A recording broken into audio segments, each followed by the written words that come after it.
Season 1 of The Mandalorian introduces the titular bounty hunter, whose real name is Djarin, but often goes by the nickname Mando. As a child, Mando was rescued and taken in by the Mandalorians, a group of humans from the planet Mandalore who live by a strict creed which they call the Way. Mando follows all of his tribe's strict beliefs, including never taking his helmet off in front of others. As an adult, Mando now works as a member of the Bounty Hunters Guild on the planet Navarro, led by a man named Greef Karga. Mando's latest bounty assigns him to retrieving an asset for a mysterious client with ties to the evil defeated Galactic Empire. Upon retrieving the asset, Mando discovers that his target is actually a Force-sensitive child from the same species as the infamous Jedi Master Yoda. Realizing that this innocent child would be in grave danger if delivered to the client, whose associate Dr. Pershing plans to conduct dangerous experiments on the captive, Mando refuses to hand him over. This leads to Mando being confronted by the client's army of stormtroopers and Greef Karga's team of bounty hunters. Fortunately, a group of Mandalorians arrive to help Mando in his fight, allowing him to escape with the child. The Mandalorian travels the galaxy in his ship, the Razor Crest, in search of a home for the child. Along the way, he also grows reluctantly close to his new companion. Along their journey, Mando and the child encounter an oppressed vapor farmer named Kuill, a bounty hunting droid named IG-11, an ex-shock trooper turned mercenary named Cara Dune, an eccentric Tatooine mechanic named Peli,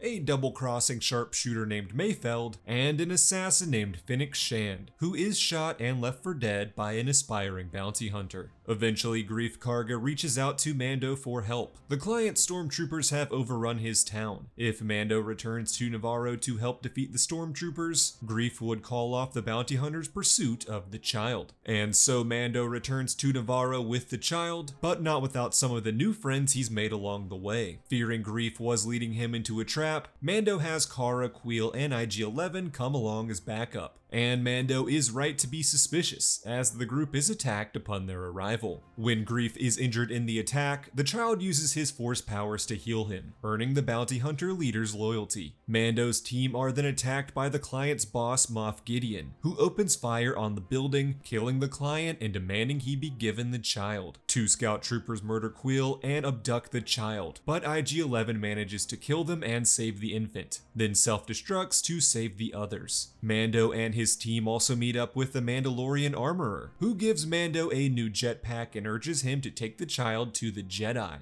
As Moff Gideon attacks the remaining group in a TIE fighter, Mando uses his new jetpack to destroy the craft and save his friends. Moff Gideon survives the attack, emerging from the wreckage wielding the powerful Mandalorian Darksaber. With the Imperials on Navarro defeated, Greef Karga reassumes control, Cara Dune now by his side. The Mandalorian declines Greef's offer to return to the Bounty Hunters Guild, instead deciding to leave with the child in search of the Jedi. In Season 2 of The Mandalorian, Mando and the child begin searching for other Mandalorians, in the hopes that they can help direct them to a surviving Jedi. The duo's journey leads them back to Tatooine, where a marshal named Cobb Vanth uses Mandalorian armor once belonging to the infamous bounty hunter Boba Fett to protect his small town. Vanth makes a deal with Mando to give him the armor in exchange for helping to kill a crate dragon terrorizing the town. Once the mission is complete, Mando and the child head to the moon Trask, where they meet three Mandalorians, Bo-Katan, Casca, and Axe. Bo-Katan and her allies all freely remove their helmets, going against Mando's strict code. Bo-Katan explains that Mando was actually taken in and raised by a tribe known as the Children of the Watch, who were actually zealots that adhered to ways uncommon from mainstream Mandalorian society. This rocks Mando's beliefs, but he nonetheless joins their mission to steal Imperial weapons to aid in their fight to reconquer Mandalore. In return, Bo-Katan tells Mando where he can find a Jedi named Ahsoka Tano. Upon meeting Ahsoka on the planet Corvus, the Jedi uses her force powers to learn more about the child. She explains that the child's name is Grogu, and that despite his young appearance, he had actually begun his Jedi training before the rise of the Empire. Ahsoka refuses to train Grogu, fearing his growing connection to the Mandalorian could lead to a dangerous corruption. Instead, Ahsoka gives Mando a new Beskar spear and tells him to take the child to an ancient temple on the planet Tython so that Grogu could use the Force to find more Jedi. When Mando and Grogu reach the temple, they are confronted by the bounty hunter Boba Fett and his new companion, the cybernetically healed assassin Fennec Shand. Mando agrees to give Boba Fett his armor back in exchange for the duo helping to protect Grogu.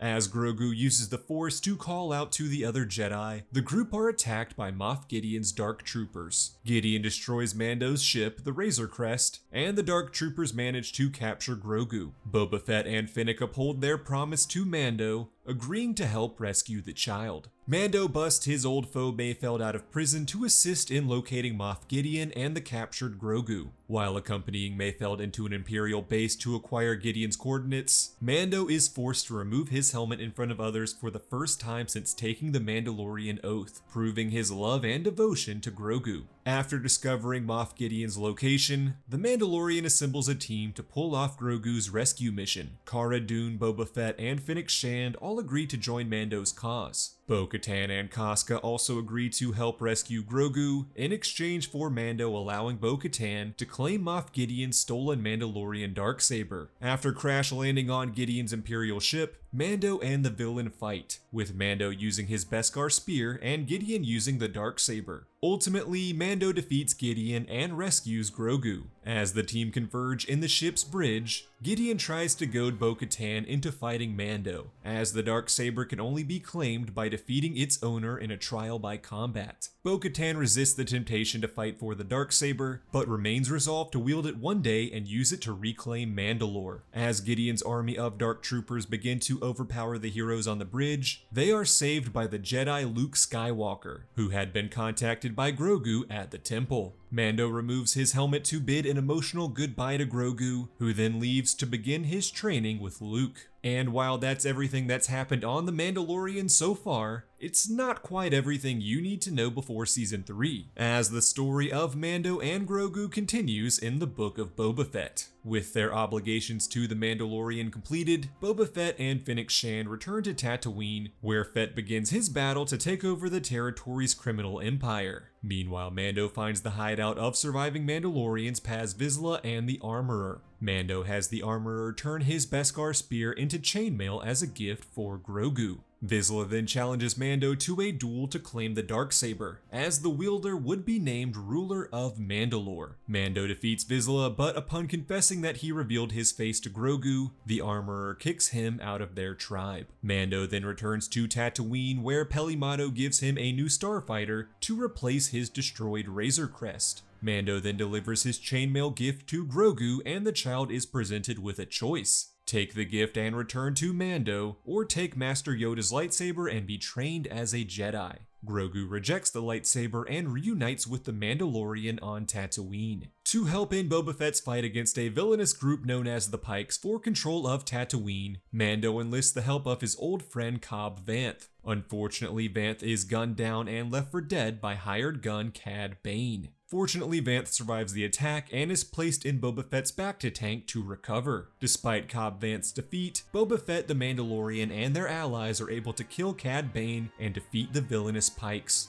As Boba Fett and Fennec Shand claim control of the area, the newly reunited Mandalorian and Grogu depart Tatooine for their next adventure.